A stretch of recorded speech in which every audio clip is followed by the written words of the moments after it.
Mesdames et messieurs, bonsoir. Il est 18h15. Je vous prie de prendre place.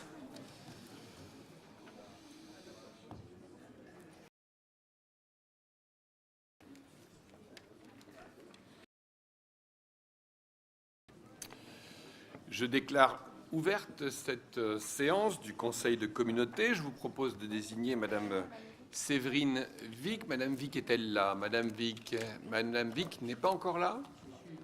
Elle est repartie, Madame Vic. C'est un conseil express. Très bien. Alors, je vous propose de désigner Madame Mélanie Lemaire comme secrétaire de séance. Madame Mélanie Lemaire est-elle là? Bah voilà, deuxième plus jeune. C'est une petite pierre. Voilà. Et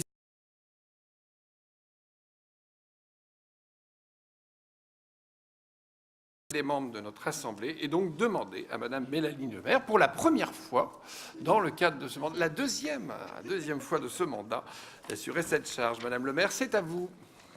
Alors, Madame Monique Bonin, Monsieur Sonny Clincard, Monsieur Éric Rommel, Madame Catherine Verlinde, Monsieur Léon Desvlois, Monsieur Bertrand Ringot, Monsieur Damien Carême, Monsieur Patrice Vergrit, Monsieur David Bayeul, Madame Isabelle Kerkhoff, Madame Karima Benarab, Monsieur Francis Bassemont, Monsieur Franck Dersin, Madame Martine Arlabos, Monsieur Bernard Weisbecker, Monsieur Roméo Ragazzo, Monsieur Jean-Luc Darcourt, Monsieur André Henbert, Monsieur Jean Decolle, Monsieur Claude Charlemagne, Madame Florence Vanille, Monsieur Jean-Luc Godblot, Madame Fabienne Castel, Monsieur Jean-François Montagne, Monsieur Christian Hutin, Madame Laïla Naïdji, Monsieur Jean-Yves Frémont, Monsieur Didier Bicoff,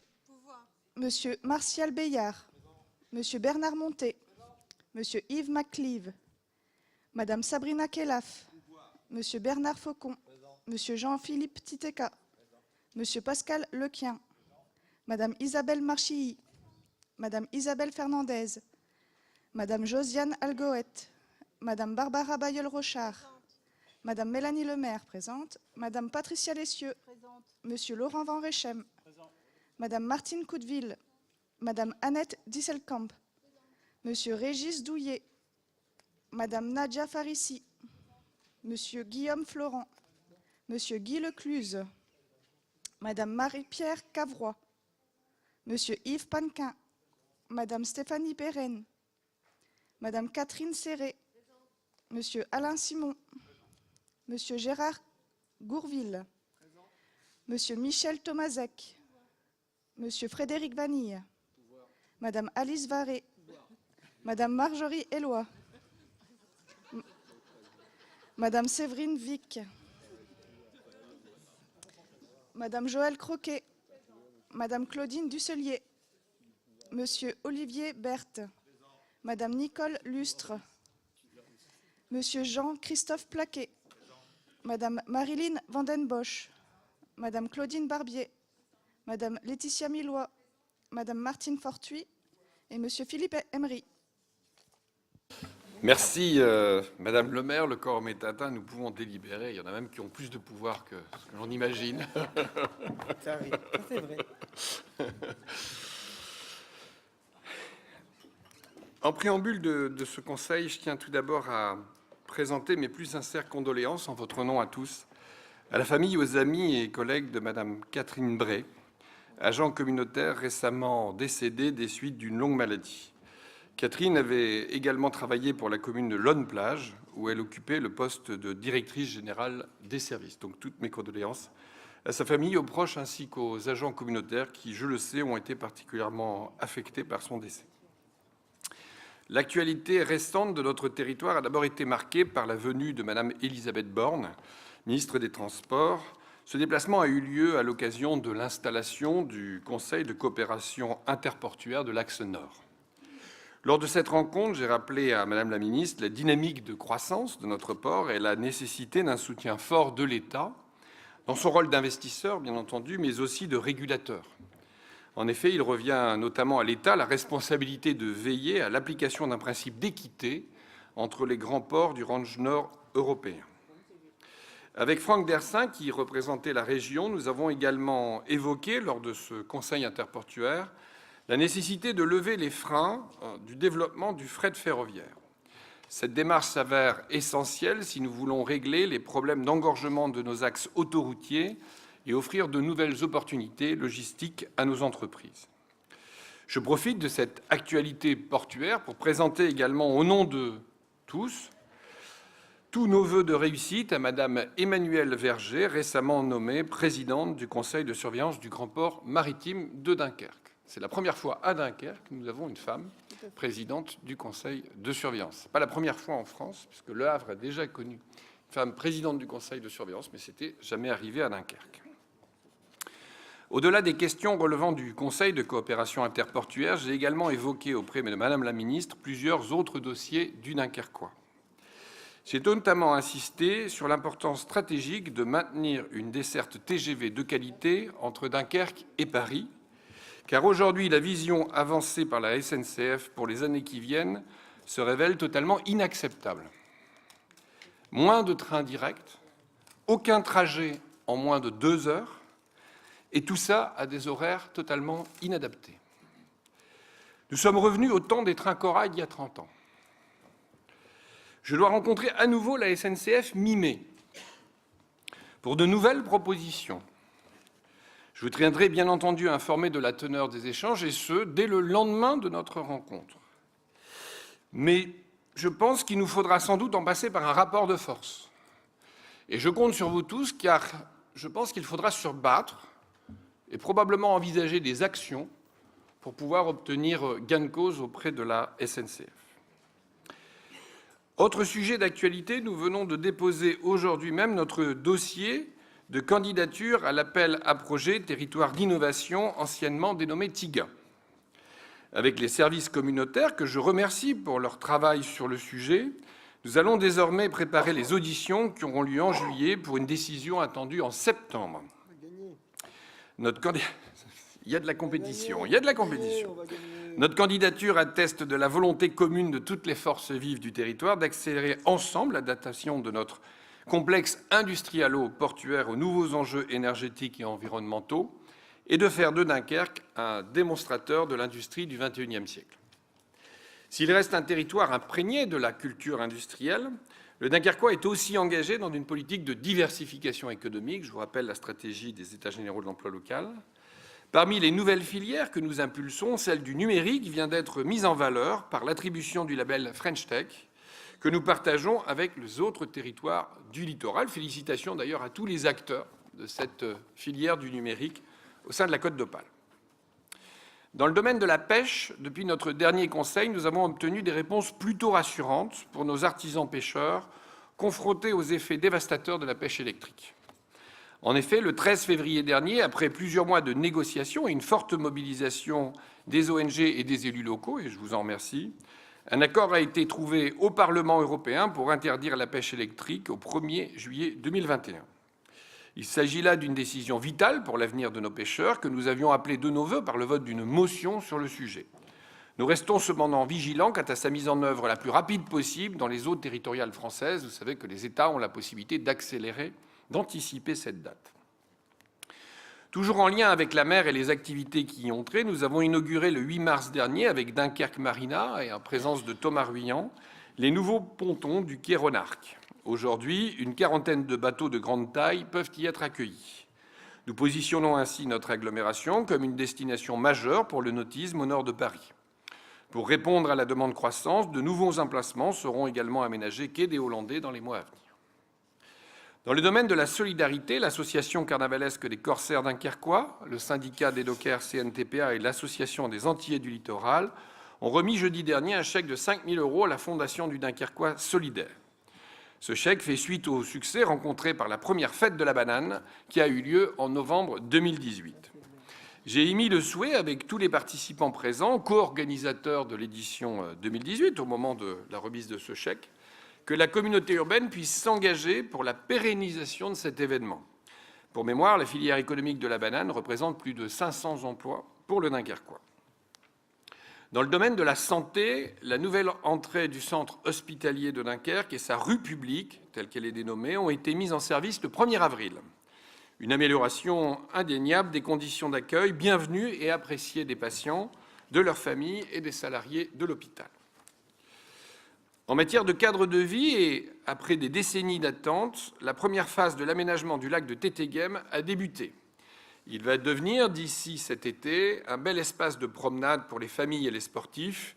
Et le maire De Tétéghem. Et le maire de Tétéghem, bien sûr. Surtout. Qu'il se promène à pied, en vélo ou à cheval, le maire de Tétéghem. Des opérations de renaturation sont également en cours. Certaines marques qui avaient été gagnées par la végétation envahissante réapparaissent et revivent à nouveau. Je pense qu'on aura là un bel espace de détente. Dans le domaine de la culture, nous avons présenté le 28 février la programmation de notre festival d'agglomération La Bonne Aventure. Pour cette 3e édition, qui se déroulera les 22 et 23 juin prochains, je vous invite à le noter sur vos tablettes, l'affiche s'annonce une nouvelle fois de grande qualité et diversifiée pour toucher un large public. Charlotte Gainsbourg, Feu Chatterton, Thérapie Taxi, Parcells, Boys Noise, Groundation ou encore Meute. Chacun ici connaît bien tous ces groupes. Je vois Florence approuver de la Terton. Figure ainsi parmi les artistes attendus. Bon, Charlotte Gainsbourg, ça va. Moi, j'ai vu une dédicace de Feu Chatterton. Cette 3e édition continue à fédérer les acteurs culturels locaux. Nous avons ainsi reconduit et renforcé l'appel à projets en direction des associations de l'agglomération. Nous y retrouvons entre autres les associations Materlé, Agitateurs Publics, Électrolibre, l'ADAV, les 4 Écluses, Polisson, Tourville, le CPIE, la Crawiquette, Fructose, etc. Quelques mots de sport pour souligner la réussite du 35e Open international d'échecs de Cappelle-la-Grande. Alors, je dis ça pour Léon et il n'est pas là. Il est où? Ah, ben voilà, Léon. J'ai cité Capelle. Soutenu par la CUD, l'échiquier capellois a rencontré un franc succès avec plus de 330 participants venus d'une vingtaine de pays. C'est un événement important dans le monde des échecs qui rassemble chaque année de nombreux grands maîtres. Je renouvelle ici les félicitations que j'ai pu adresser à l'association et à tous les bénévoles pour cette belle organisation. Merci, Monsieur le Président. J'aurais pu d'ailleurs aussi citer Fort Mardic, parce que Roméo est là. Roméo est là, voilà, pour le salon de la BD, qui mobilise aussi beaucoup de bénévoles et beaucoup de participants comme chaque année. Enfin, pour terminer, félicitations nos handballeurs de l'USDK, qui, 8 ans après, ont de nouveau atteint la finale de la Coupe de France, qui se déroulera à Paris dans un mois exactement, le 25 mai, et lors de laquelle ils retrouveront Chambéry, un souvenir, puisque c'était déjà Chambéry il y a 8 ans. J'espère le même résultat. D'ailleurs, ça serait agréable. La communauté urbaine accompagnera le club pour faire de cet événement un moment de fête et de partage. Finalement, dans le sport, ce qu'on apprécie, c'est de pouvoir vibrer. Et je pense que là, on a l'occasion, pendant un mois et le jour de la finale, de vibrer au diapason de ce club dunkerquois. J'en viens à présent à notre ordre du jour. Je vous ai adressé les procès-verbaux des séances des 6 novembre 2018, 20 décembre 2018 et 7 février 2019. Je n'ai pas reçu d'observation. Est-ce que je peux considérer qu'ils sont approuvés? Je vous en remercie. Délibération 1 à 5. Je passe la parole à Monsieur Bailleul. Merci, Monsieur le Président. Tout d'abord, une convention de partenariat entre la communauté urbaine de Dunkerque et la Chambre des métiers et de l'artisanat. Nous les avons rencontrés à plusieurs reprises. Le Président, moi-même, on est enchantés de pouvoir aujourd'hui contractualiser avec la Chambre. Vous le savez, c'est écrit noir sur blanc sur nombre d'études. Le territoire du Dunkerquois a des difficultés à entreprendre. L'entrepreneuriat local, c'est difficile. Les chiffres ne mentent pas. 38 créations pour 10 000 habitants sur le bassin d'emploi de Dunkerque. La région, c'est 55 pour 10 000. Et le taux national, c'est 83 pour 10 000. On pense, alors bien sûr, on a des filières. On a parlé tout à l'heure du numérique. Et là-dessus, on y va. Mais il y a aussi des filières un peu plus traditionnelles. L'artisanat, dans nombre de métiers. Ce qu'on va mener avec la maison de l'entrepreneuriat, la fameuse turbine, et cette convention avec les métiers de l'artisanat, ça nous entraînera, je pense, dans une dynamique nouvelle pour véritablement accompagner au mieux des Dunkerquois, des habitants de notre région qui voudraient aller sur ces beaux métiers que sont les métiers de l'artisanat. Il y en a dans tous les domaines. Donc voilà ce que je vous propose, c'est de mettre en place une convention de partenariat et de participer pour la première année à hauteur de 30 000 €. La Commission du développement et de l'attractivité du territoire est bien évidemment favorable à cette demande qui continue d'aller dans on agit pour l'emploi local. Je continue, Monsieur le Président. Territoire d'industrie, vous en parliez dans votre propos de préambule. Mais on va gagner. On va gagner, territoire d'industrie. On a passé les... Allez, non, parce que je vais vous dire pourquoi les deux vont ensemble. Celle-ci, c'est pour nous. On a passé les étapes de l'autre. On va alimenter, en plus, dès demain, je vais avec les équipes de Rizlan derrière moi défendre à l'Institut des mines à Villeneuve-d'Ascq notre candidature pour accueillir une école d'ingénieurs. Tout ça réuni montre bien qu'on est dans un territoire qui est dans la dynamique. Donc il est évident que ex-TIGA, nous l'obtiendrons, j'en suis persuadé. Ici, par contre, ce n'est qu'un pan de toute notre stratégie autour de cette volonté de mobiliser notre territoire vis-à-vis de l'action économique et des territoires d'industrie et d'innovation. C'est territoire et d'industrie qui nous permet, dans le cadre de cette démarche, d'avoir un partenariat commun avec la communauté de communes des Hauts-de-Flandre et de bénéficier du dispositif que l'État souhaite engager avant la fin de ce premier semestre. C'est-à-dire, on ne vous parle pas de quelque chose qui se passera dans plusieurs années, c'est des retombées immédiates pour l'emploi local avant l'année prochaine, tout comme l'école d'ingénieurs dont je vous parle il y a quelques instants, c'est une ouverture en 2020. On ne vous parle pas de calende grecque, mais bien d'échéance dunkerquoise. Un dossier complètement différent qui a nécessité d'exister au regard de la situation financière de l'entreprise que nous avons aidée. Je vous propose de rééchelonner l'avance remboursable de l'entreprise IDI, qui est située à Gravelines. Effectivement, nous avons, pendant de nombreuses années, depuis d'ailleurs le début du mandat, 2014, fait des leviers par des avances remboursables aux entreprises. Et ça fonctionne bien. Nombre d'entreprises ont obtenu, grâce à ces fonds publics, des fonds privés. En général, 1/3 de fonds publics a permis de déclencher 2/3 de fonds privés et de lever 11 millions d'euros. Je vous avais déjà cité ce chiffre, ce qui a permis évidemment à un nombre de sociétés, soit de se développer, soit de créer une nouvelle activité, des lignes supplémentaires, etc., etc. Ici, c'est la première fois que ça arrive. On a une entreprise qui nous demande de rééchelonner l'avance remboursable, car son projet autour des logiciels de gestion et de maintenance a des difficultés à se positionner sur son marché et ses clients. Donc, ils sont toujours volontaires, ils continuent de développer leurs projets, ils y croient toujours, mais on est obligé d'échelonner l'avance remboursable, la rééchelonner plutôt. Avance remboursable, là j'ai envie de dire, on connaît très bien ce dossier, ça n'a rien à voir.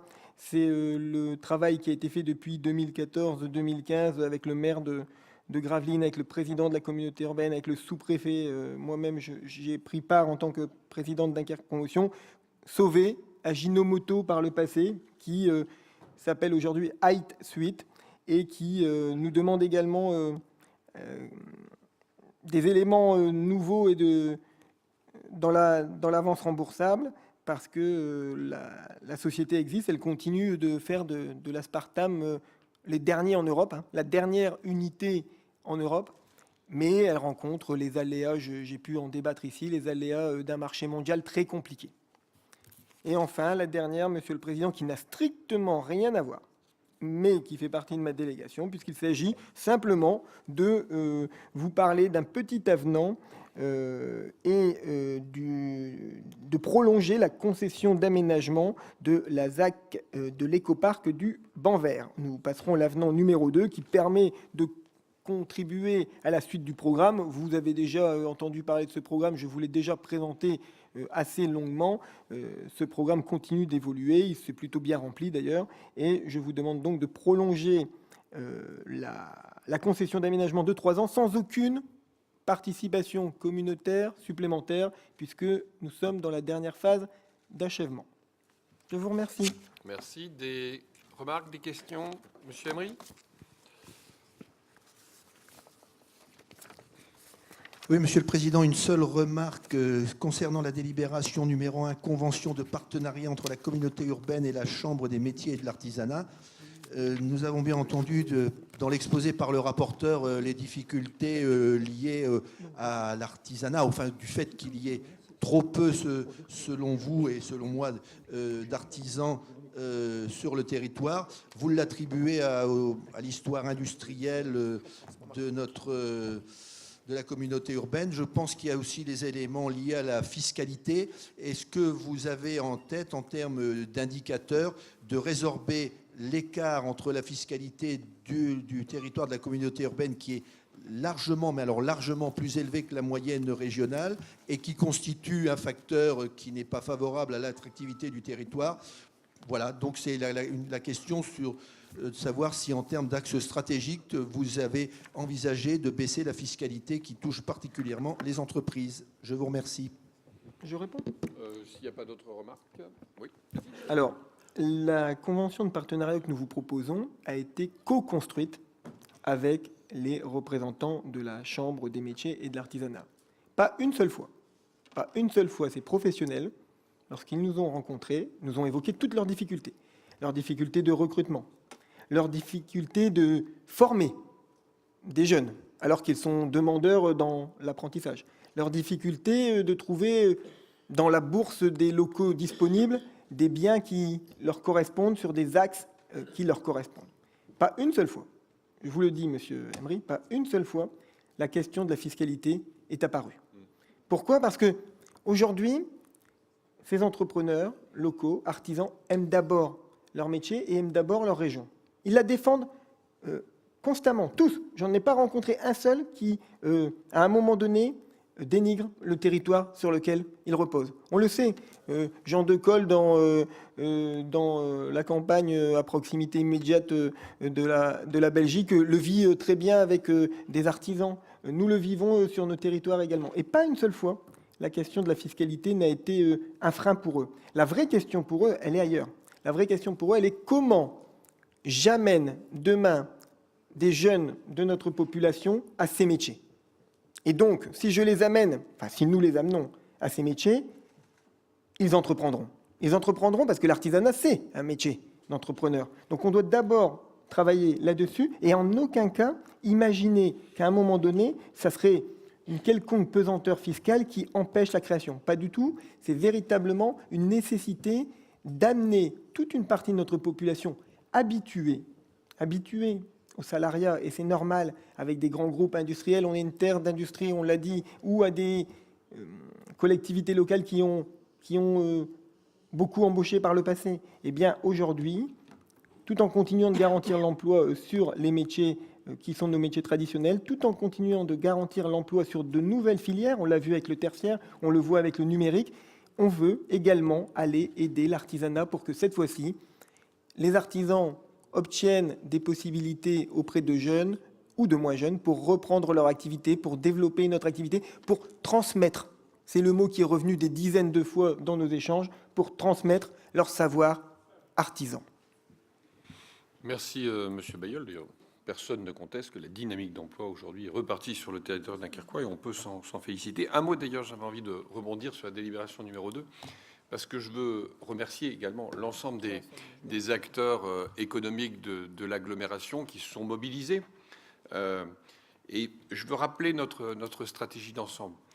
Il s'agit de construire avec l'ensemble des partenaires économiques, partenaires institutionnels, également l'université, une stratégie de transformation, d'adaptation de notre complexe industriel-portuaire confronté aux transitions énergétiques et environnementales. Et c'est une stratégie d'ensemble et tous les acteurs sont mobilisés.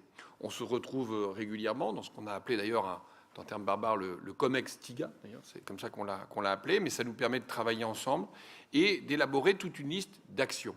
Et puis on a convenu ensemble qu'on allait s'appuyer. La stratégie, elle est cohérente, elle est claire, elle vise à développer le territoire, et on allait s'appuyer sur toutes les sources de financement possibles.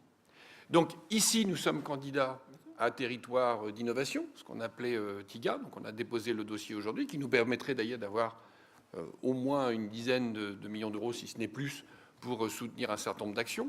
On a une démarche qui s'appelle territoire d'industrie, que vous avez présenté, Monsieur Bailleul, qui permettra aussi, à partir du mois de juin, de contractualiser et d'aller aussi chercher des financements. On n'a pas fléché les mêmes actions. Il y a également des financements européens que l'on pourra mobiliser.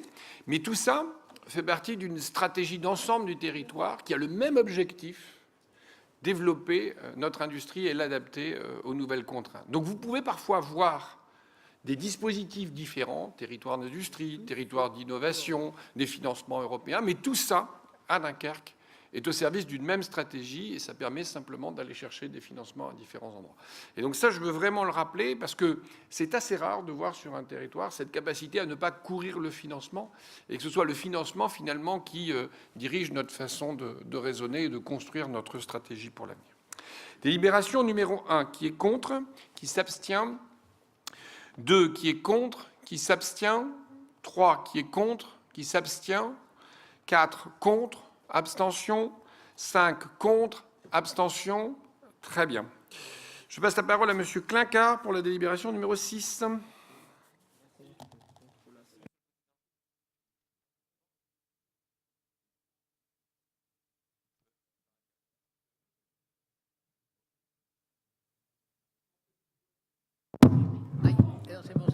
Oui, donc, merci.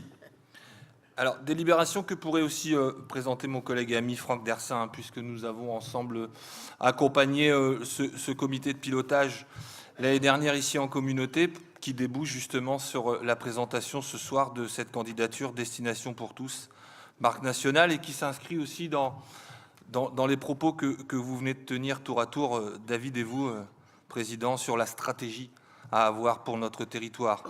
Alors je rappelle simplement que la candidature s'inscrit dans le cadre d'une marque nationale. Destination pour tous a pour objectif de valoriser une destination touristique permettant un séjour prolongé inclusif pour tous, habitants du territoire, visiteurs extérieurs, tenant compte de toutes les situations de handicap, notamment de handicap physique, sensoriel, cognitif, mental et psychique, le polyhandicap et le trouble de santé invalidant, mais également la perte d'autonomie liée à l'âge ou encore les entraves au déplacement liés à la situation familiale. Alors, ces territoires, puisque nous serions, si nous sommes retenus, le 5e, doivent proposer des activités ou des prestations touristiques de qualité, naturellement, mais il faut aussi répondre à l'ensemble des attentes et les besoins connexes des vacanciers, notamment en matière d'offres de répit, d'accompagnement dans les aspects de la vie quotidienne et les déplacements. La destination pour tous est décernée par une commission nationale pour une durée de 5 ans. La marque a pour vocation à accroître à la fois la fréquentation touristique, naturellement, et la notoriété du territoire et du nôtre en particulier dans le champ du tourisme pour tous, mais aussi à fédérer l'ensemble des composantes de la chaîne de déplacement pour l'ensemble des usagers à l'intérieur du territoire. Vous le savez, nous sommes investis depuis longtemps à la communauté urbaine, notamment dans le champ de l'accessibilité, grâce à une politique transversale. Je pense donc que c'est légitime et c'est tout bénéfique aussi à la fois en termes d'attractivité, mais aussi en termes de création d'emplois locaux.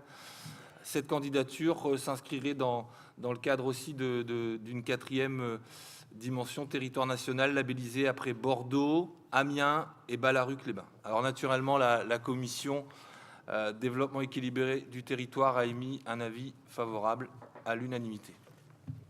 Merci, Monsieur Clincard. Des observations? Pas d'observations. Qui est contre? Qui s'abstient? Tout le monde est pour. Je vous en remercie. En l'absence de Monsieur Carême, je passe la parole à Monsieur Bayard pour les délibérations 7 et 8. Merci, Monsieur le Président. Je vous propose de faire donc les 2 délibérations à la suite. En premier lieu, la délibération 7 sur le secrétariat permanent pour l'édition 2020 des Assises européennes de la transition énergétique. Comme vous le savez, la CUT pilote depuis 2015 le secrétariat permanent des Assises européennes de la transition énergétique, dont les missions consistent à assister les organisateurs successifs pour la gestion des marchés du site internet des Assises, de programmation, de communication, et à négocier les conventions de partenariat nationaux. La prochaine édition se tiendra en janvier 2020 au Palais des Congrès de Bordeaux Et je vous propose ce soir de continuer cette mission et d'apporter toute l'assistance nécessaire à la bonne organisation des prochaines assises à Bordeaux, ceci par l'intermédiaire du secrétariat permanent. Pour information, et comme indiqué en pièce jointe, nous allons solliciter les participations financières des différents partenaires aux assises afin d'équilibrer le budget de secrétariat évalué à 231 700 € hors taxes. Concernant la délibération numéro 8, la prise de participation en 2019 de la Société d'économie mixte énergie Hauts-de-France. Je vous rappelle que nous sommes actionnaires de la Société d'économie mixte énergie Hauts-de-France depuis le 27/11/2015 et qu'à ce titre, nous détenons 3,9% du capital de la SEM. SEM qui était un outil de développement régional qui accompagne le déploiement du premier pilier de la troisième révolution industrielle, le passage aux énergies renouvelables, et duplique par conséquent la stratégie régionale en la matière. Je vous propose ce soir de valider le projet du comité technique d'engagement de la SEM Énergie Hauts-de-France au sujet de l'entrée des sociétés au capital Atis Samousi Solva PV4 avec une prise de participation en capital pour un montant de 500 000 €, ceci concernant le projet de centrale photovoltaïque d'Atis Soulon. Et de la société SPES du Cambrésis 2 avec une prise de participation en capital également pour un montant de 500 000 €, ceci concernant le projet de centrale photovoltaïque de Nierniz. Je ne sais pas si je l'ai bien prononcé d'ailleurs. Voilà les deux délibérations que je tenais à vous présenter ce soir, Monsieur le Président. Merci, Monsieur Béillard. Des interventions sur ces deux délibérations? Monsieur Emery, vous avez la parole.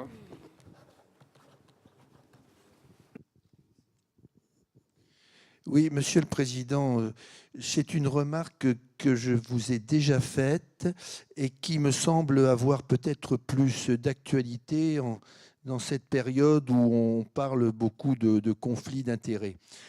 Les assises de la transition énergétique font appel à des partenariats importants avec des entreprises dont c'est le métier, Total, Engie ou autres.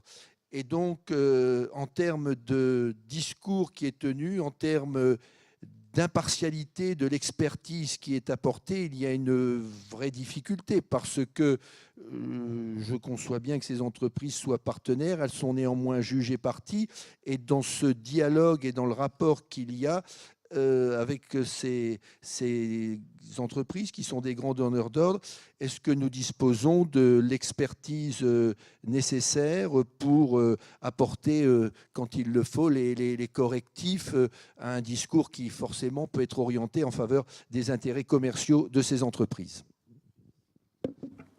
J'ai du mal à vous suivre parce que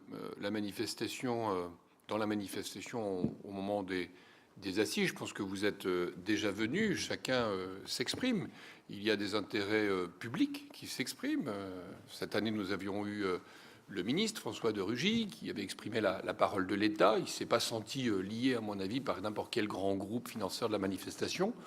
Je me suis exprimé au titre de la communauté urbaine. D'autres élus du territoire se sont exprimés. Je ne me suis absolument pas senti lié par le moindre intérêt privé. Et par contre, des représentants de groupes privés qui peuvent aussi s'exprimer, puisqu'ils ont aussi des choses à dire, ce qui est tout à fait normal. Je veux dire, c'est partenariat avec les entreprises, évidemment, expriment le point de vue de leur groupe, de leurs intérêts privés, pour le coup. Mais c'est à chaque participant, c'est à chacun j'ai envie de dire, de faire la part des choses dans les discours qui sont exprimés.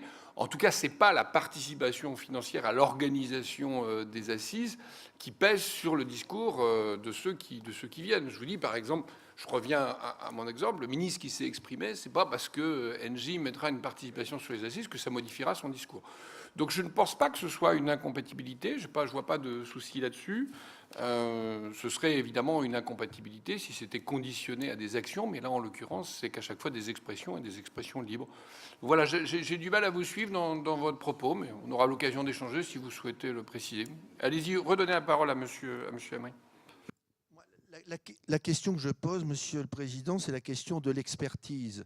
Quand vous avez en face de vous des gens dont c'est le métier, qui sont des sachants, ils vous exposent un certain nombre de solutions qu'ils apportent, un certain nombre de propositions. Et quand on n'a pas l'expertise pour en juger, c'est difficile. C'est bien la raison pour laquelle, plus d'une fois, les collectivités ou les acteurs publics font appel à une assistance maîtrise d'ouvrage, parce que cette assistance maîtrise d'ouvrage à laquelle ils confient le soin justement de mener les chantiers, l'exposer des cahiers des charges. Je veux dire, voilà, c'est un problème qu'on rencontre de manière récurrente. Je pense au conseil régional dans les relations avec la SNCF. D'accord. Donc, je comprends mieux votre question. Elle n'est pas liée aux assises, en fait. C'est ça, voilà. Je pensais que c'était par rapport à l'expression dans les assises. C'est au rôle de la communauté urbaine de se doter de la capacité d'expertise sur chacune de ses politiques publiques.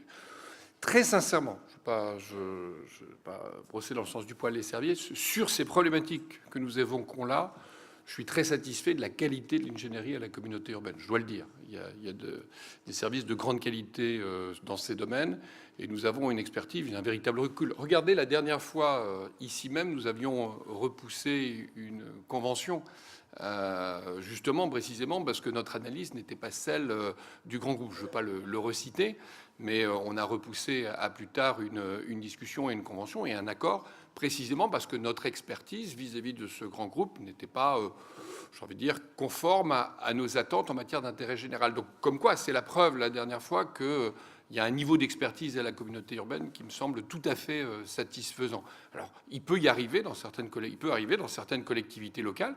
Je pense notamment à des plus petites collectivités. Notre structure est quand même plutôt large, mais c'est vrai que dans certaines communautés de communes, par exemple, peu dotées en ingénierie, que ces problématiques puissent arriver. Je dois reconnaître qu'au niveau de la communauté urbaine de Dunkerque, on est suffisamment étoffé, staffé, si vous me le permettez, pour éviter effectivement ce genre de sous-ingénierie. Voilà.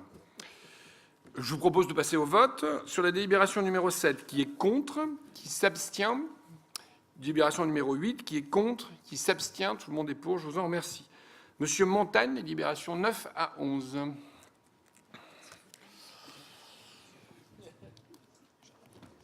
Eh bien, nous allons parler vélo. C'est bien. On n'est pas coutume. Alors, la communauté urbaine de Dunkerque a fait de la mobilité l'un des enjeux majeurs de développement et de cohésion sociale du territoire. Permettre à chacun de se déplacer facilement, librement, agréablement, quels que soient ses moyens financiers ou son lieu d'habitation, constitue un objectif fort qui s'est concrétisé, comme vous l'avez tous vu, avec le bus 100% gratuit.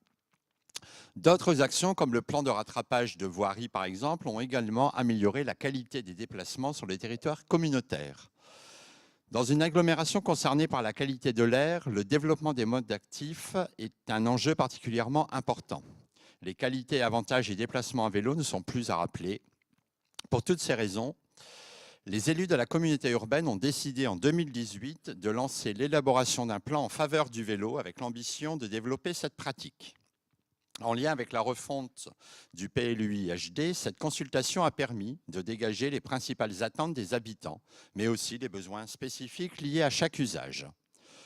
L'ambition de ce plan est de bâtir une stratégie pour les 6 prochaines années afin que chacun trouve une bonne raison de se remettre en selle.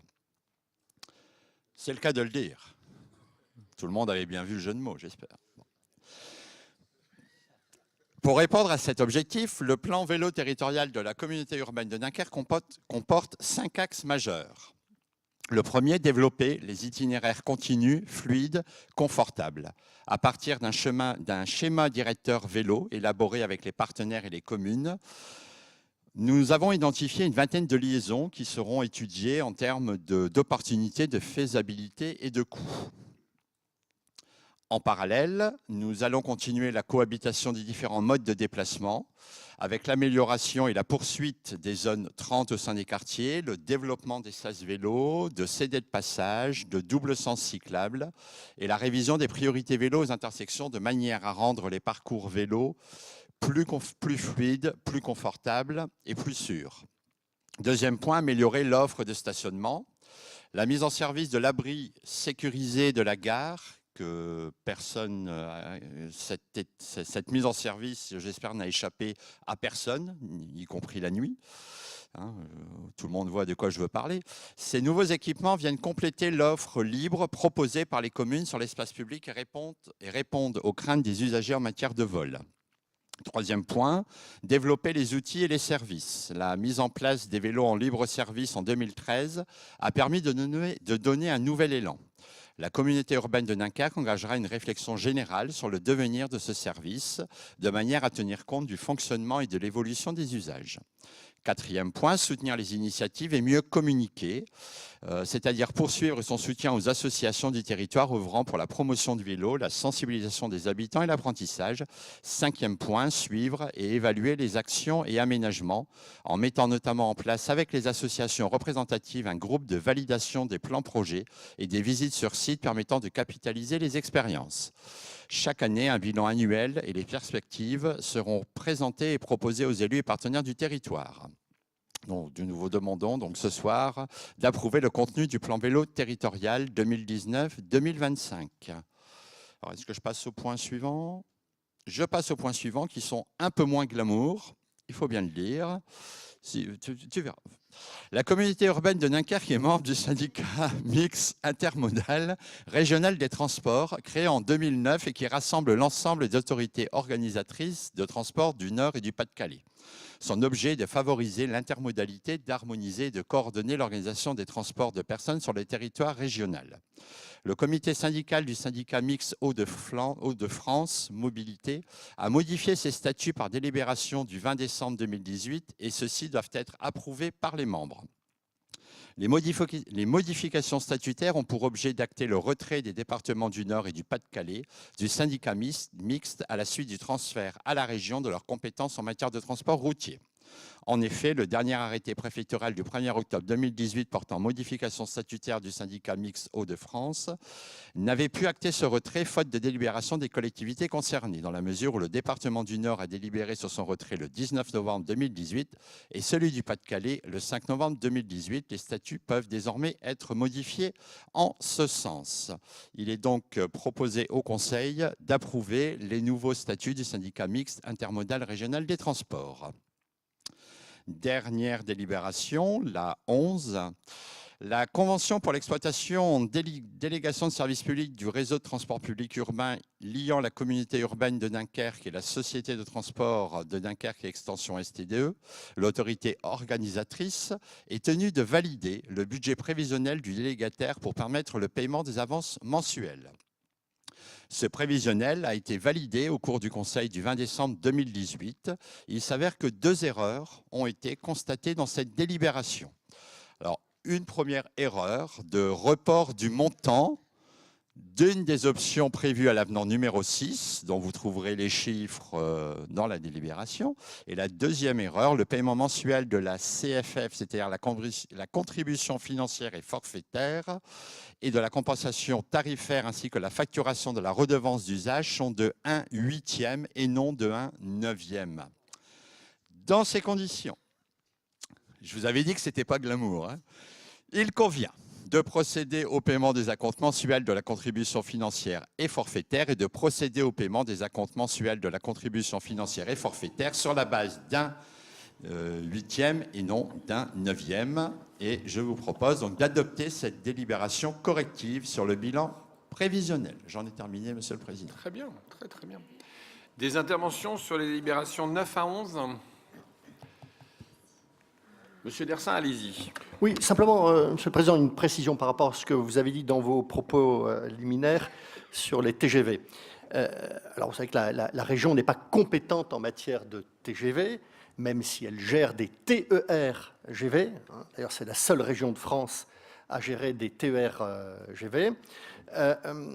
J'avais donc, il y a quelques mois, quand j'ai su que en tant que vice-président chargé des transports à la région, j'ai su que la SNCF allait voir les maires un par un pour annoncer la suppression de la moitié des TGV directs vers Paris. Je n'ai pas souhaité évidemment que la SNCF puisse le faire de son côté en voyant les maires un à un. Donc j'avais mis la chose dans le journal, sur la place publique, afin qu'évidemment il y ait une union de tous les maires de cette région contre cette décision de supprimer les TGV directs. Le combat de chaque ville a été organisé. Avec, je dirais, un revirement un peu de la SNCF, qui, à la demande du président Bertrand, mais aussi à la demande de la ministre des Transports, est venu refaire de nouvelles propositions aux villes, réintégrant la moitié, je dirais, des TGV directs supprimés. Il en manque encore un quart. Alors, la SNCF fait un chantage à la région à propos des TERGV, puisqu'elle dit, attention, si je suis obligé de remettre des TGV partout, je ne vais plus avoir assez de rames, et donc je vais vous toucher, vous, sur les TERGV. Évidemment, nous refusons ce chantage, mais ils sont propriétaires des rames. Donc, évidemment, on est quand même soumis, malheureusement, un peu à ce risque. En tout cas, lundi, pas lundi dernier, lundi d'avant encore, quand la ministre est venue à Dunkerque, je l'ai suivie à Amiens et je l'ai suivie le soir sur un dîner à la sous-préfecture à Valenciennes, en présence donc des responsables TGV Nord et France. Et donc, j'ai réitéré la parole du président Bertrand, qui était de dire que là où les maires sont d'accord avec les propositions de la SNCF, les nouvelles propositions de la SNCF, eh bien, soit, je veux dire, si les maires sont d'accord, on est d'accord, mais là où les maires ne sont pas d'accord, la région ne soutiendra pas le projet de la SNCF. Et la ministre des Transports, qui était là, a dit je suis d'accord avec le président Bertrand, si les élus locaux ne sont pas d'accord, et tant que les élus locaux ne seront pas d'accord, je demande à ce que la SNCF revoie sa copie. Donc voilà, j'espère que la SNCF qui va venir vous revoir, Monsieur le Président, entendra ce discours, mais faisons très attention à ce que, justement, il n'y ait pas ce retour derrière de suppression de TGV, mais on y veillera bien évidemment. Merci. Merci, Franck. Je suis en lien avec le cabinet d'Elisabeth Borne sur cette question. La réunion donc, avec la SNCF est prévue le 14 mai, pour être précis, dans l'après-midi. J'ai eu encore cet après-midi le secrétaire général de la SNCF au téléphone. Si je vous alerte ce soir, c'est que je sens mal l'échange que l'on va avoir. Donc je préfère alerter tout de suite de manière à ce qu'on puisse être mobilisé rapidement si nous avions à nous mobiliser.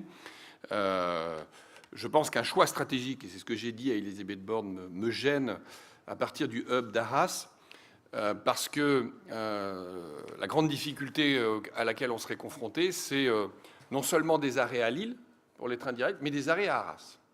Donc, on a connu 1h30 de Dunkerque-Paris. Aujourd'hui, on est à 1h46. Demain, on passe à 2h, voire 2h12.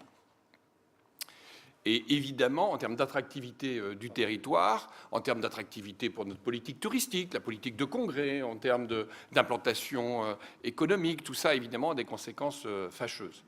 Et la SNCF me répond encore cet après-midi, « Ah oui, mais...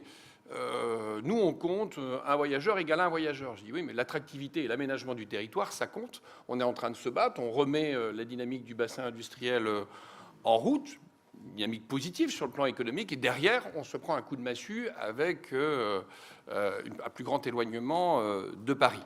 Donc je pense qu'il faudra faire bloc.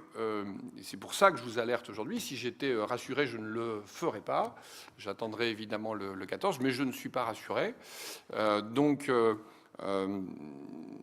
Je l'ai évoqué, en fait, c'est un point que j'ai longuement évoqué avec Elisabeth Borne quand elle est venue. Et je pense qu'il faudra, je le redis, il faudra savoir faire bloc. Et si à un moment il faut qu'on montre les dents, on montrera les dents. Et je compte sur vous et vos écharpes. Donc, parce que je pense qu'il faudra défendre notre territoire contre une vision qui me paraît une vision uniquement gestionnaire et non plus une vision d'aménagement du territoire. Voilà. Donc, merci du soutien de la région dans ce combat. On en aura besoin. Je sais que je peux compter aussi sur le soutien de la ministre. Elle me l'a dit. Pour autant, il va falloir réussir à faire plus que convaincre. Voilà. Je reviens aux délibérations 9 à 11. Pas d'autres remarques. Délibération numéro 9 qui est contre, qui s'abstient. Tout le monde est pour et je vous en remercie parce que c'est une très belle délibération. Les deux délibérations glamour de Jean-François Montagne pour la suite, c'est-à-dire la 10 qui est contre, qui s'abstient, la 11 qui est contre, qui s'abstient, une abstention. Merci, Monsieur Montagne. Monsieur Montet, vous avez la parole en l'absence de Jean-Yves Frémont pour la délibération numéro 12. Oui, merci, Monsieur le Président. Vous n'ignorez pas que l'agglomération dunkerquoise connaît un taux de création d'entreprises particulièrement bas, et ça a été rappelé avec des chiffres dans la première délibération présentée ce soir, et que donc toutes les initiatives dans ce domaine sont bonnes à prendre pour changer les mentalités sur l'entrepreneuriat et faciliter le parcours des porteurs de projets en liaison, bien sûr, avec tous les partenaires de la turbine. Dans ce contexte, un appel à projets à destination des TPE, donc les très petites entreprises, a été lancé le 20 novembre 2018 sur le thème « Accompagnement à la mise en place d'une activité de commerce ou d'artisanat dans le centre-ville de Dunkerque ». Les projets éligibles étaient soit les entreprises créées depuis le 1er janvier 2017, soit les projets en cours d'élaboration. 4 lauréats ont été sélectionnés parmi les dossiers présentés par un jury réuni le 1er mars. Donc, ces lauréats bénéficieront d'un accompagnement technique par les partenaires de la turbine avec un suivi mensuel de leur gestion. Bénéficieront de la mise à disposition avec un tarif préférentiel d'une des 2 boîtes créatives situées place Jean-Bart pour une durée de 1 à 3 mois, d'un hébergement en couveuse d'entreprise si nécessaire et c'est pour eux le plus important, d'un appui financier à hauteur de 2 500 € par projet. C'est le principe de cette subvention de 2 500 € que je vous demande d'approuver ce soir. J'ajouterai qu'un nouvel appel à projet va être lancé par la communauté urbaine, mais que cette fois-ci, bien sûr, tous les projets concernant les centres-villes de l'agglomération seront éligibles et qu'il n'y aura pas de date limite de dépôt de projet. Ce seront des projets qui seront éligibles au fil de l'eau. Voilà, j'en ai terminé, Monsieur le Président. Merci, Monsieur Montet. Des interventions? Qui est contre? Qui s'abstient? Tout le monde est pour? Merci. Monsieur Rommel, les délibérations 13 à 18. Merci, Monsieur le Président. Première délibération, c'est un contrat d'objectifs et de moyens entre la communauté urbaine de Dunkerque et Grand Lille TV. En fait, le Conseil supérieur de l'audiovisuel a distribué 2 fréquences TNT, une sur l'île et une sur le littoral, à la société Grand Lille TV. Et cette société donc propose des programmes d'information sur ces 2 chaînes. La communauté urbaine de Dunkerque souhaite assurer la promotion du territoire et valoriser la dynamique du Dunkerquois sur le plan régional, donc en particulier sur 2 thématiques, l'attractivité économique de l'agglomération et l'activité touristique. Donc pour renforcer cette image du territoire en région, la communauté urbaine de Dunkerque propose de passer un contrat d'objectifs et de moyens avec la société Grand Lille TV. Donc la société Grand Lille TV réalisera et diffusera différents sujets et reportages donc, sur Grand Lille TV et sur Grand Littoral TV. Et à la suite, ces sujets seront remis à la communauté urbaine de Dunkerque qui pourra les utiliser pour ses propres besoins. Le montant du contrat d'objectifs et de moyens s'élève à 35 000 €. Donc nous avons défini, ce sera sur 9 reportages de 1 minute 30 à 2 minutes, parmi les thématiques suivantes, les activités économiques et portuaires du Dunkerquois, la dimension touristique et balnéaire et les grands événements et rendez-vous festifs. La délibération suivante est l'attribution complémentaire de subventions 2019. Donc vous connaissez bien cette délibération. Hein. C'est le Code général des collectivités territoriales qui prévoit que l'attribution des subventions assorties de conditions d'octroi donne nécessairement lieu à une délibération distincte du vote de budget. C'est ce que nous faisons ce soir. Et j'en profite pour vous rappeler que les conditions d'octroi seront systématiquement reprises dans les conventions avec les organismes bénéficiaires qui sont conclus pour toute subvention supérieure à 23 000 €. La délibération suivante est une délibération que là aussi malheureusement vous avez l'habitude d'entendre sur ce conseil communautaire. C'est les créances irrécouvrables, cette fois-ci pour un montant de 333 376,75 €. Donc, il s'agit surtout de créances éteintes pour cette délibération. Les créances éteintes sont des créances qui restent encore valables juridiquement en la forme et au fond, mais dont l'irrécouvrabilité résulte d'une décision de justice extérieure définitive qui s'impose à la collectivité. Donc là, vous pouvez voir que cette créance éteinte se monte pour un montant de 309 336,27 €. Le point suivant est l'approbation d'une nouvelle grille tarifaire liée au renouvellement du marché de prestations d'exploitation de la fourrière animale. J'ai été très surpris d'avoir cette délibération-là aux finances. Donc, Voilà, donc c'est des tarifs. Hein. Moi, je vous laisse regarder. Hein. La seule chose qui peut peut-être vous intéresser, c'est que il coûte beaucoup moins cher d'euthanasier un animal qu'un humain. Donc ça peut peut-être intéresser des gens ici. Ensuite, c'est une garantie d'emprunt à hauteur de 50% pour l'association Sporting Dunkerquois avec le Crédit Agricole du Nord de la France pour 330 000 euros. Alors, je vous rappelle que la base d'Aviron est construite sur le sol et qui appartient à la communauté urbaine de Dunkerque avec un transfert de bail. Avant, ça appartenait à la ville de Dunkerque. Et donc, afin de financer cette opération, l'association Sporting Dunkerquois contacterait un prêt de montant de 330 000 euros. Hein. Donc, ils vont remettre en état le bâtiment qui a besoin d'être aux normes d'accessibilité, etc. Et donc, bien entendu, la communauté urbaine de Dunkerque, avant de garantir cet emprunt, regardez les 3 ratios prudentiels qui dit ratio galant sur le ratio d'endettement, le ratio de division du risque et le ratio de partage du risque. Donc, il ne devrait y avoir aucun problème au niveau de cette garantie d'emprunt, donc de 50% pour les 330 000 euros. Et la dernière délibération, c'est la décision modificative numéro 1 pour 2019. Donc, il faut simplement que je retrouve la synthèse. Donc, en fonctionnement, nous devons faire un ajustement de... Pardon ? Ça va un tout petit peu mieux. Elle est où la vôtre, monsieur ? Donc, d'accord. Donc, au niveau de la décision modificative, ce sont des ajustements que nous faisons régulièrement. Donc, en fonctionnement, nous avons un ajustement de dépenses de 1 336 856 et un ajustement de recettes de moins 72 466. Et au niveau de l'investissement, un ajustement des dépenses de plus de 10 524 059,57 euros et un ajustement de recettes de plus 1 958 840,82 euros. Donc, si on fait ça budget par budget, au niveau du budget principal, les dépenses de fonctionnement sont majorées de 895 euros.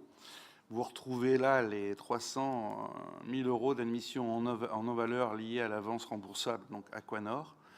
Et les recettes de fonctionnement sont minorées de 58 000 euros. En investissement, les dépenses d'investissement sont augmentées de 7,6 millions d'euros. En particulier, on en a parlé ce soir, une avance remboursable. Alors, j'ai peur de me faire moquer aussi par monsieur le vice-président pour Yet Suite, pour 800 000 euros. Une avance remboursable aussi pour Adilis Flandre, pour 1,3 million, et un remboursement capital de la dette pour 1,2 million.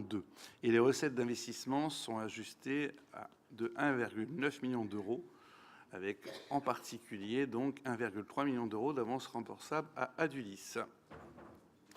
Au niveau des budgets des ordures ménagères, les dépenses de fonctionnement sont majorées de 5 000 euros et les recettes de fonctionnement sont minorées de 70 000 euros. Les dépenses d'investissement sont diminuées de 4,3 millions d'euros. C'est le décalage du projet de reconstruction de la régie collecte.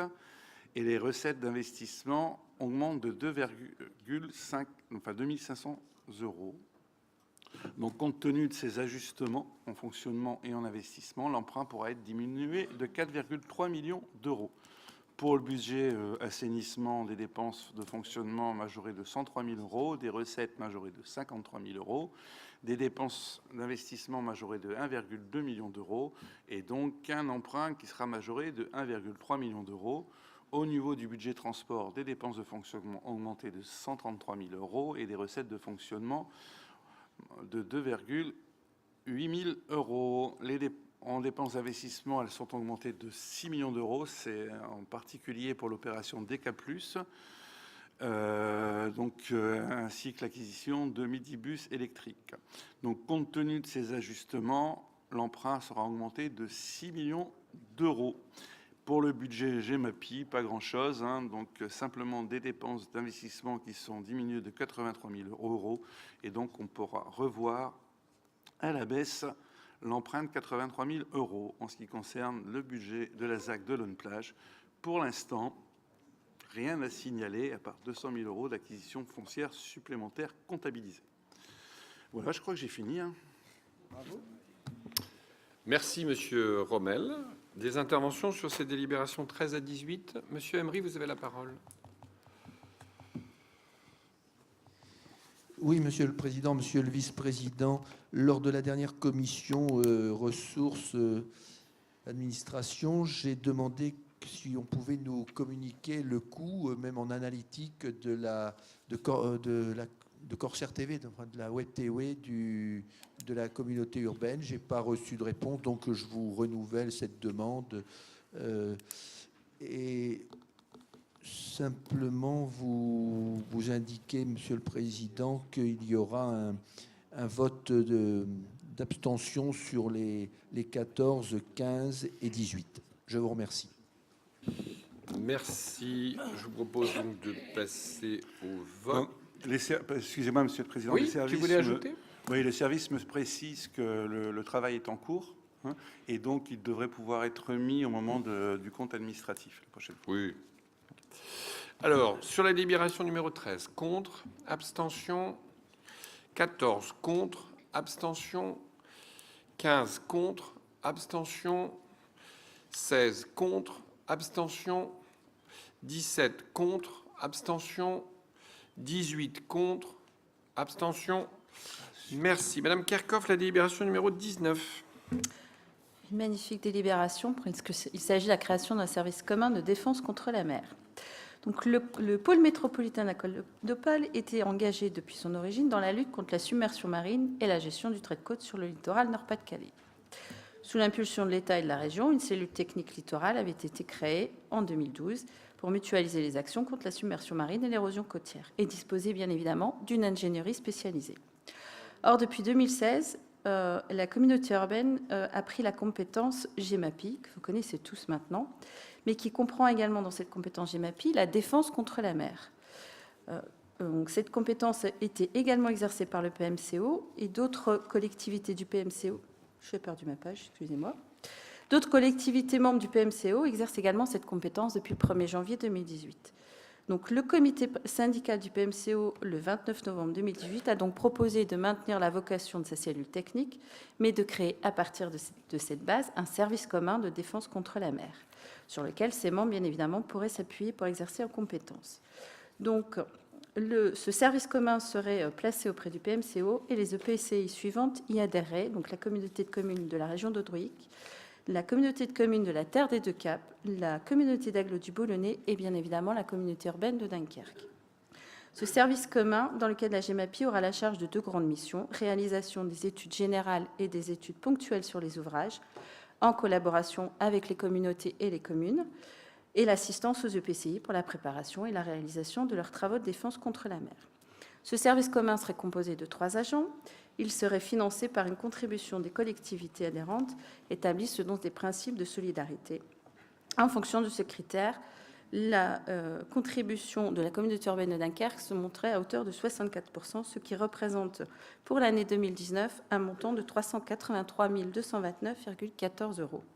Il vous est donc demandé d'approuver la création de ce service commun de défense contre la mer et d'autoriser, Monsieur le Président, à signer la convention constitutive.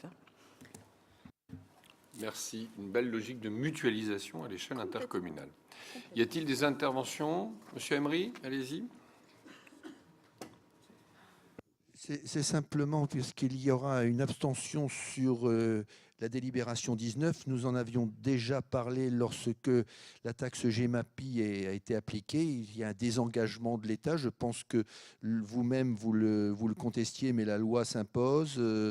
Et donc, c'est ce qui explique le vote d'abstention, parce que c'est bien à l'État de défendre le trait de côte et non pas transférer cette charge aux intercommunalités en augmentant derrière la fiscalité qui est supportée par les contribuables.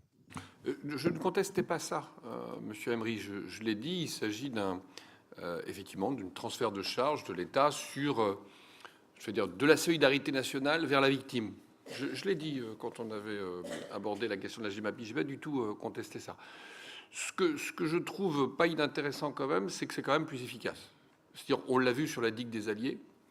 Pendant combien d'années on a eu une digue des Alliés non entretenue? Au titre de la solidarité nationale, on a vu quel a été le résultat, ce qui pouvait d'ailleurs poser des problèmes de fragilité pour le territoire. Et étonnamment, depuis que c'est la GEMAPI, depuis qu'on a cette nouvelle loi, évidemment, la victime se défend. Donc, par essence même, il y a une logique aussi d'efficacité qui est réelle. Donc, je déplore, je suis totalement d'accord avec vous, je déplore le transfert financier de la solidarité nationale vers la victime, c'est-à-dire celui qui est l'habitant des côtes, toute la partie côtière de la France. Pour autant, c'est vrai que la solution est aussi plus efficace et on a un bel exemple de protection de notre littoral ici sur le territoire dunkerquois.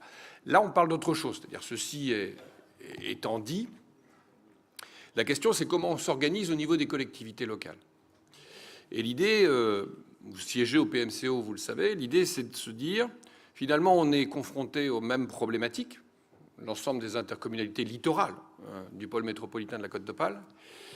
C'est pas toujours facile de trouver, vous l'avez dit tout à l'heure, l'ingénierie qui a la compétence pour maîtriser ce genre de problématiques.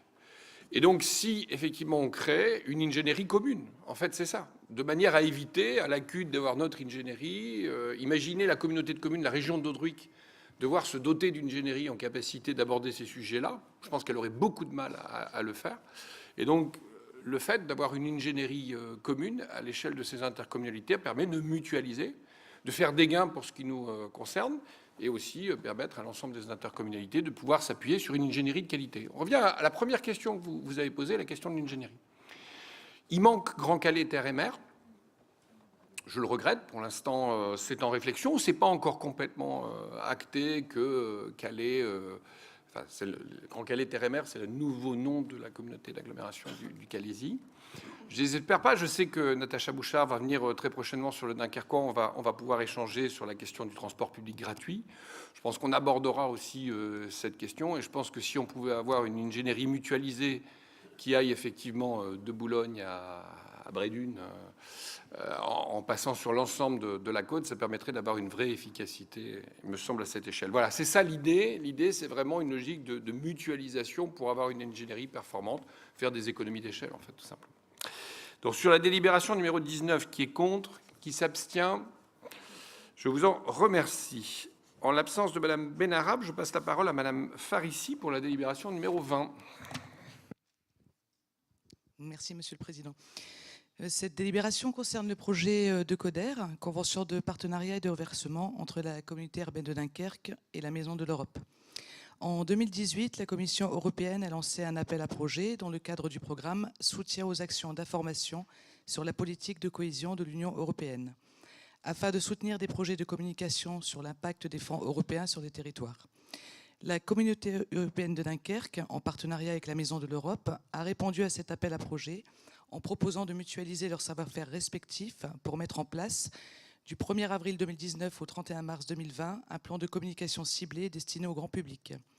Tel est l'objet du projet de CODER qui entend mettre en lumière le rôle indéniable des financements européens sur le développement de l'agglomération dunkerquoise. En effet, l'Union européenne est un partenaire financier très important pour les projets de notre territoire. Or, nos habitants ne perçoivent pas, ou en tout cas très difficilement, l'impact réel de l'Union européenne sur l'évolution, le développement et l'image de leur territoire.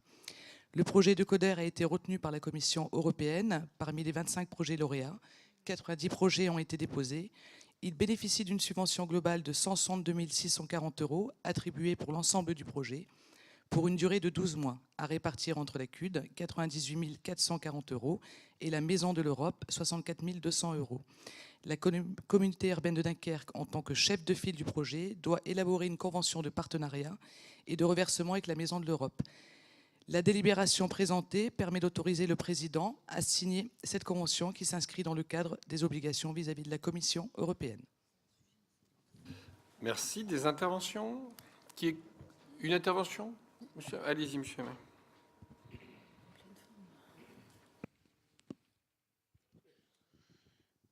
Oui, je pense que ça ne va pas vous surprendre, puisque c'est un vote habituel. Il y a un vote contre cette délibération qui constitue à faire la promotion de l'Union européenne avec l'argent public, et d'ailleurs en confondant en termes de sémantique l'Union européenne, qui est un monstre technocratique, avec l'Europe qui est une réalité de civilisation. Donc voilà l'explication du vote contre. Très bien. Pas d'autres interventions? Tout va bien. À part M. Emery, tout le monde est pour. Je vous en remercie. Madame Verlinde, délibérations 21 et 22. Merci, Monsieur le Président. La première concerne le bilan 2018 du PLH. Quelques données. En 2018, les mises en chantier du logement neuf se sont intensifiées sur le territoire. La production de logements privés s'avère particulièrement dynamique. Et comme vous le savez, l'objectif de construction, notamment de logements sociaux, fixé à l'échelle de l'agglomération, a été atteint, voire largement atteint. La mise en chantier de 522 nouveaux logements a commencé en 2018, s'effectue à plus de 90% en renouvellement urbain, dépassant en cela les objectifs de maîtrise de la consommation foncière. Les actions en faveur de l'amélioration du parc existant, à la fois social et privé, montrent des résultats pleinement satisfaisants. L'objectif annuel de soutien aux réhabilitations du parc social est atteint, notamment en rénovation énergétique et technique, avec 379 logements. Les interventions dans le parc privé se sont renforcées avec une forte hausse du nombre de dossiers subventionnés, une augmentation de 9% des subventions accordées dans le cadre du dispositif Réflexe Énergie. Enfin, le dispositif Réflexe Acquisition connaît également un franc succès. C'est un chiffre que vous m'aviez sollicité la dernière fois. Ce sont en effet plus de 1000 dossiers de primo-accédants qui ont été déposés sur le portail dématérialisé pour l'année 2018. Voilà en gros les gros chiffres, mais normalement, vous avez reçu le document concernant le bilan du PLH 2018. Pour la deuxième délibération me concernant, c'est la mise en œuvre d'une autorisation préalable de mise en location sur les communes de Dunkerque et de Saint-Paul-sur-Mer.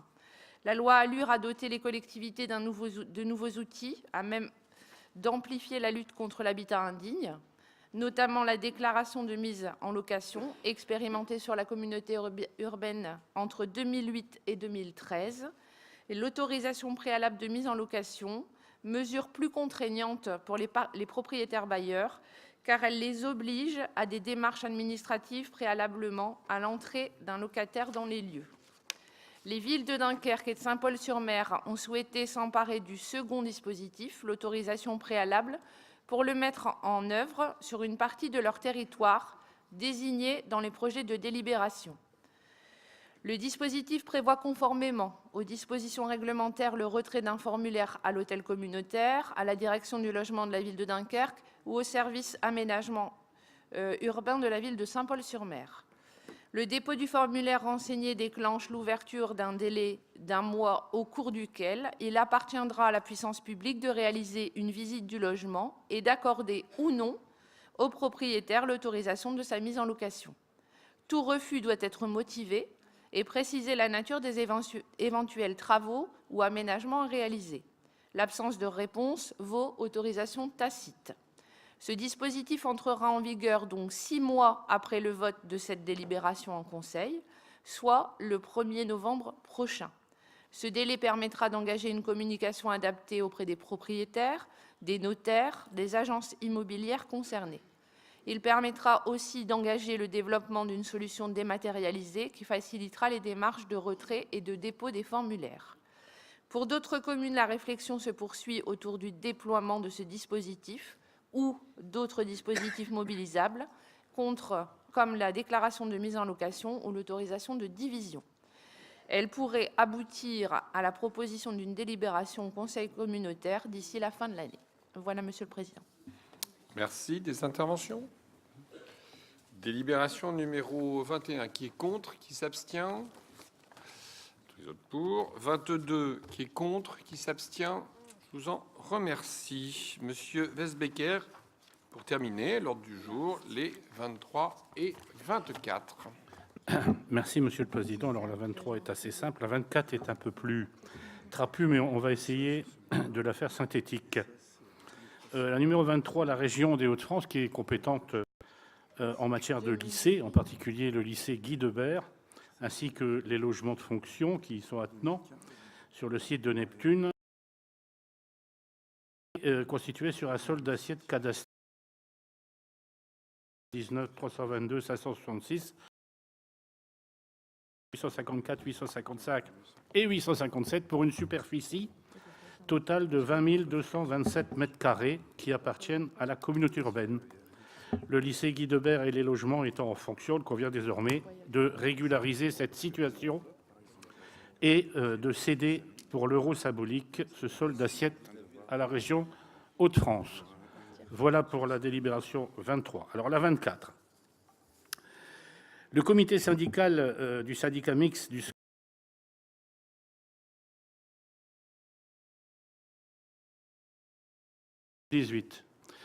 Bien entendu, ce projet doit passer devant les deux EPCI concernés, la communauté urbaine de Dunkerque et la communauté de communes des Hauts-de-Flandre. Et bien sûr, nous devons assurer la mise en conformité du SCOT, c'est ce qui a été fait, avec les dispositions de la loi Grenelle et de la loi ALUR. Et vous verrez aussi d'ailleurs de la loi Elan. Le projet de SCOT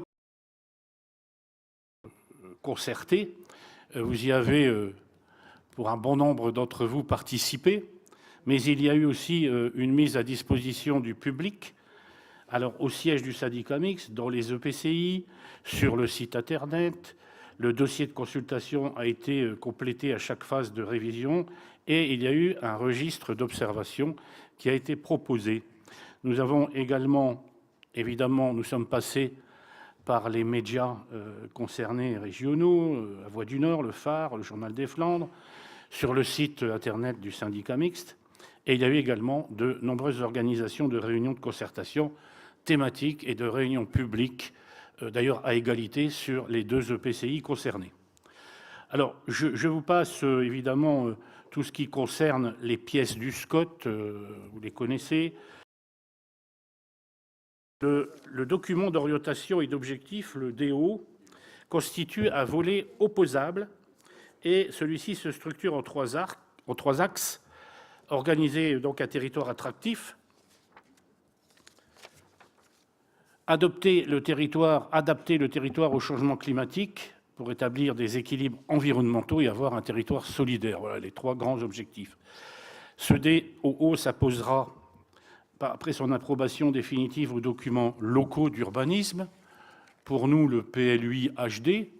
Pour la CCHF, ce sera le PLUI de cette communauté de communes. Il y a donc lieu de voir ces trois grandes orientations du PADD et du PLUI HD qui doivent être compatibles. Promouvoir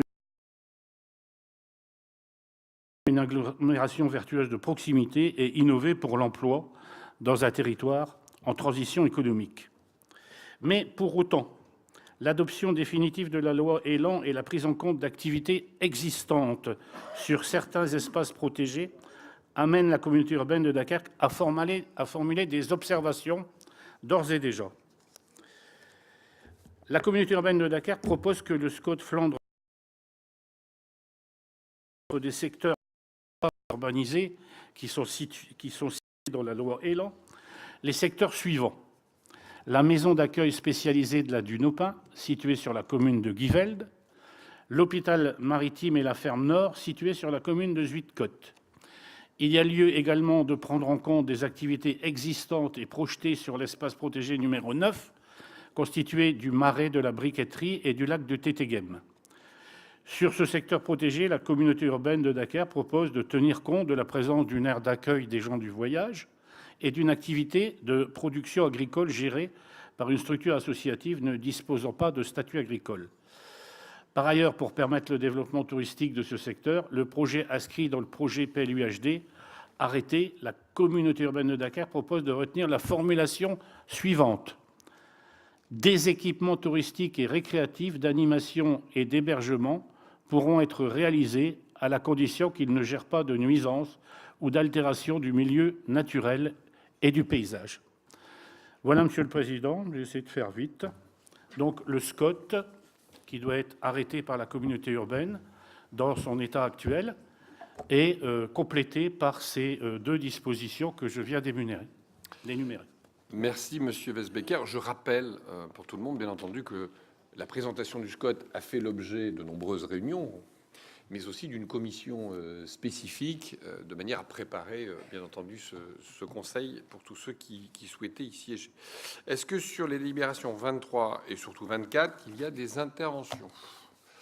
Monsieur Emery, Madame Kerkhoff. Allez-y, Monsieur Emery. C'est l'explication du vote contre la délibération 23 qui consiste à céder pour 1 euro symbolique plus de 20 000 m². C'est quand même 2 hectares de terrain au conseil régional. Et je dirais au passage, on peut là aussi s'interroger, on parlait d'ingénierie, sur le fait que le lycée a été construit et qu'on se rencontre en termes de régularisation qu'il y a 20 000 m² qui n'ont pas été cédés à ce moment-là. Et contre, parce que je pense que le patrimoine de la communauté urbaine appartient aux habitants et qu'il n'y a aucune raison que la communauté urbaine le cède pour 1 euro symbolique. Merci. Très bien. Madame Kerkhoff. Merci, Monsieur le Président. Pour ma part, j'interviendrai sur la délibération numéro 24 pour rappeler que cette délibération est le fruit de plusieurs années de travail, de rencontres et d'échanges entre élus, entre partenaires, habitants de la région Flandre-Dunkerque. Et la révision du schéma de cohérence territoriale Flandre-Dunkerque marque également une étape décisive dans la collaboration entre la communauté de communes des Hauts-de-Flandre et la communauté urbaine de Dunkerque. Une dynamique partenariale exemplaire, à l'image de la conférence des maires, a permis de rassembler à plusieurs reprises les maires des 60 communes concernées. De même, je saisis cette occasion pour remercier également l'Agence d'urbanisme et de développement de la région Flandre-Dunkerque, à qui la responsabilité du portage de ce nouveau schéma de planification a été confiée. J'en profite pour remercier son président, M. Bernard Wesbecker, avec qui je travaille très régulièrement au sein de l'Agence d'urbanisme, et l'ensemble des agents pour la qualité du travail qu'ils ont fourni et ce rôle d'ensemblier qu'ils ont parfaitement assumé durant toutes ces années. Ce travail, auquel moi-même j'ai pris beaucoup de plaisir à participer, nous a permis de partager et d'approfondir la connaissance que nous avions les uns et les autres de ce territoire qui nous unit. Oh, c'est magnifique, hein ? D'identifier ses forces, ses complémentarités, ses faiblesses aussi. Et dans ce but, de mieux préparer ensemble son avenir. Qu'il s'agisse du bon fonctionnement de son réseau hydraulique, de la préservation de ses espaces naturels, du maintien de sa biodiversité ou de la maîtrise de son évolution démographique, ou encore de son développement urbain, économique et énergétique, vous le comprendrez aisément, la région Flandre-Dunkerque est confrontée à de multiples défis. Ces défis, s'ils sont multiples, ils sont aussi transversaux, et ils appellent au façonnage d'une représentation globale et intégrée de l'aménagement du territoire pour les 10 prochaines années. Les ambitions affichées par le nouveau schéma de cohérence territoriale apportent de ce point de vue toutes les garanties nécessaires à un développement équilibré et harmonieux de notre territoire. Développement qui se veut à la fois respectueux des différents usages de l'espace, mais aussi de la complémentarité entre toutes les communes. Ce nouveau SCOT témoigne une fois de plus de notre capacité que nous avons collectivement à cultiver notre histoire, son héritage et ses valeurs pour penser ensemble notre futur. Un futur que nous souhaitons plus attractif, plus durable et plus solidaire aussi. Et nous ne doutons ainsi pas de notre capacité à répondre de façon adéquate aux remarques récemment formulées par l'État sur notre SCOT, Monsieur le Président. C'est pourquoi les élus du groupe Rassemblement Républicain pour un littoral en mouvement sommes fiers d'apporter leur soutien au travail effectué et appellent à voter pour cette délibération, fruit, je le rappelle, d'un travail collectif. Merci, Monsieur le Président.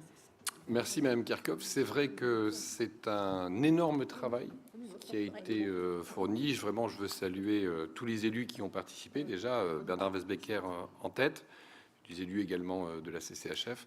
Remercier aussi tous les services qui ont contribué, en particulier évidemment les services de l'agence d'urbanisme qui se sont fortement mobilisés sur cette question.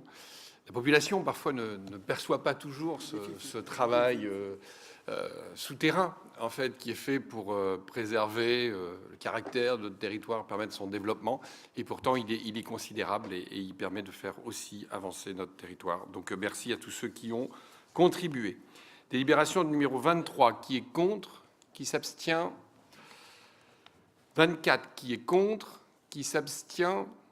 Les autres pour, je vous en remercie. Vous avez reçu la liste des décisions prises en application de l'article R5211-10 du CGCT.